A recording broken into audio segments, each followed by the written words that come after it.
All right, so you want to know how to bring on instructors in less than 30 days? This video is going to show you how. Hey everybody, my name is Jennifer Waters. I am the Sales and Systems Sensei. Thanks for joining me. I'm going to teach you right now the same exact method that we use inside of our 7-figure dojo in order to bring new instructors on board. And I'm going to break it down into 6 easy steps. So if you're ready, get out your notepad and let's roll. So step number 1, I want you to go out right now and I want you to look at your existing martial arts student base and I want you to see who out there could potentially be developed as a leader. I know, you're thinking, well, that's easier said than done, Jen. I only have 100 students. I would say at this point, do you actually need an instructor if you only have 100 students?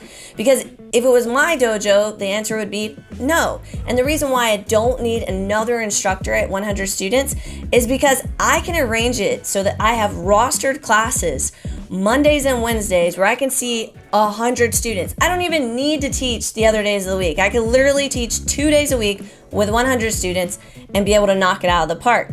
So with that being the case, I really, truly believe that you don't need instructors on the mat until you've gotten to 200, maybe 300 students.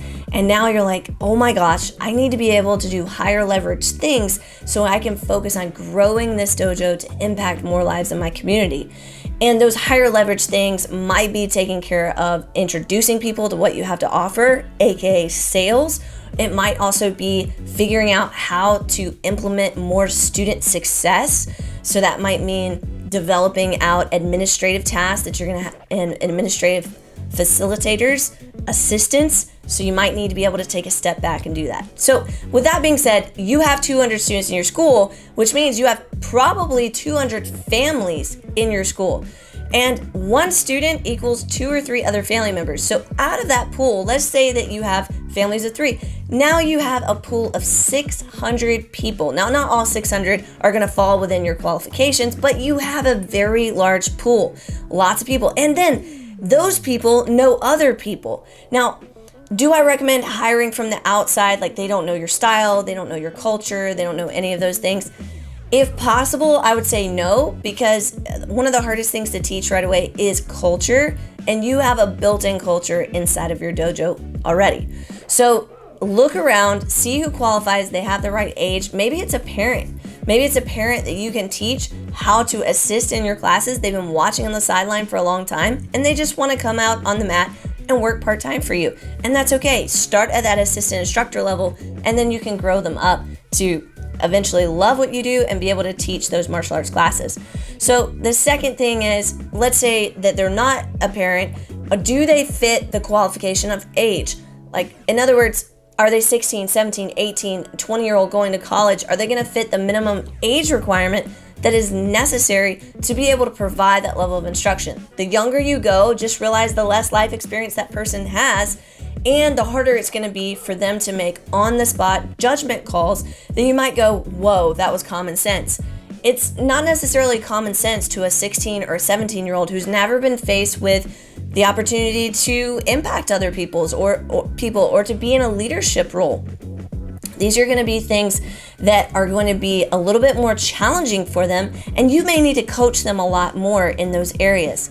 Now, the third thing that I always look for is, does this person have reliable transportation? Can they get to the school at the hours that I want them to get there and be responsible for? And 2, do they have the availability? So transportation and availability go hand in hand.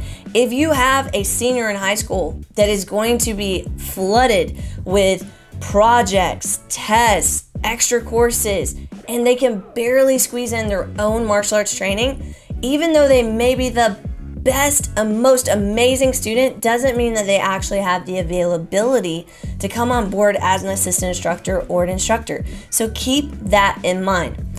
That's going to happen within the first 10 days of deciding I need an instructor out on the mat. Once you've finished that process, you start getting a list of names together. The next thing you're going to do is you are going to start holding interviews. Now, this interview process is going to take approximately the next 10 days. So you're bringing in candidates. First, you're saying, hey, I have a job opening. I think that you would be great as a potential candidate. Here's the description of what we're hiring for. Are you interested? They say yes. The next step is bring them in for an interview. It's very similar to how you would go out and market to find new students. You say, hey, I have this martial arts program. It helps students do these things. Are you interested? Yes. Set an appointment for them to come in. It's the same exact process, but now we're just doing it for staff. Now, that's assuming that you actually have a job description. So if you don't have that in place, this process may take you a little bit longer because you simply need to get a job description. You need to get that in place. You need to know what the hours are, what the general tasks are going to be, when and how long it's going to take you to train this person before they can become proficient, and if there's any other requirements that you might have. You are going to want to list all of that on your job description. Once you find who and what's necessary to complete the requirements for that job, then it's just simply about bringing them in for that interview.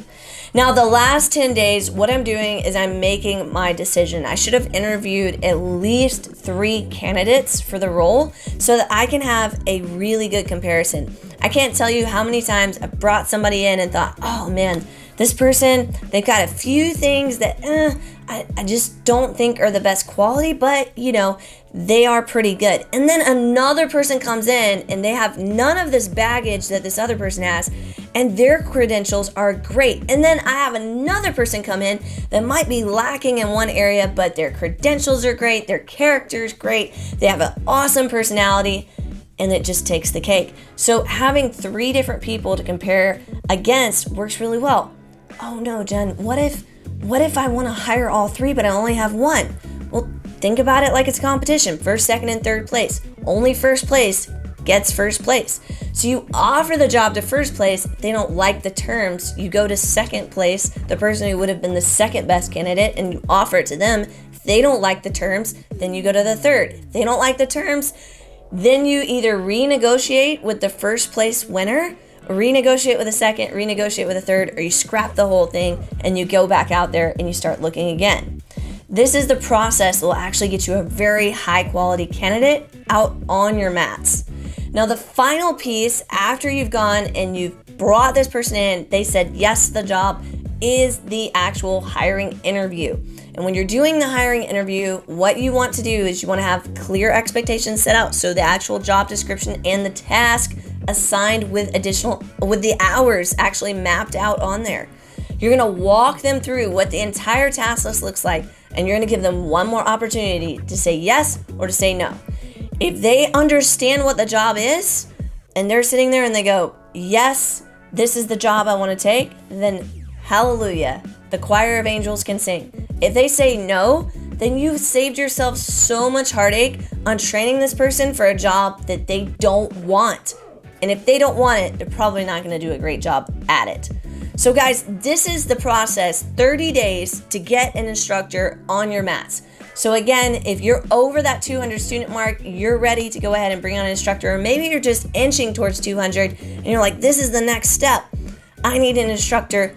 Go ahead and take this advice, create those modules for yourself, create those steps for yourself, and you'll be able to put an instructor on your mats. Hey, let me know in the comments what you thought was awesome about this video, and until next time, keep being awesome.